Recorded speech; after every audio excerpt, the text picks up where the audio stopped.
Dernière ligne droite au procès Bettencourt, la parole est à la défense, celle des 10 prévenus soupçonnés d'avoir profité de la vulnérabilité de l'héritière de L'Oréal. L'avocat du député Éric Woerth a réclamé la clôture d'un fantasme judiciaire. Les plaidoiries se concluent mercredi, avant la mise en délibéré, avec celle de l'avocat du principal accusé, François-Marie Bagné. Malgré une accalmie en Ukraine, quelques affrontements se poursuivent près du port de Marioupol. Toujours contrôlée par Kiev, cette ville clé sur la route de la Crimée est convoitée par les séparatistes. L'Allemagne a appelé lundi la Russie à obtenir d'eux le respect du cessez-le-feu, prérequis indispensable à l'application du traité de paix de Minsk. 5 ans de prison pour Alaa Abdel Fattah, figure de la révolte anti-Moubarak. Avec 24 co-accusés, il a été condamné pour violence lors d'une manifestation non autorisée.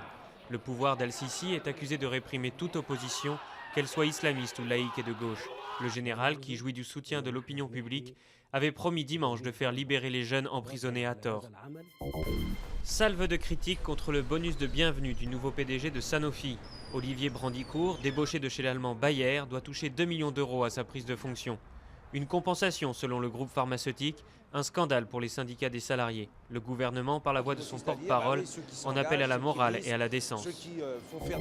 Au XVIe siècle, des érudits du monde entier traversaient le désert pour les consulter.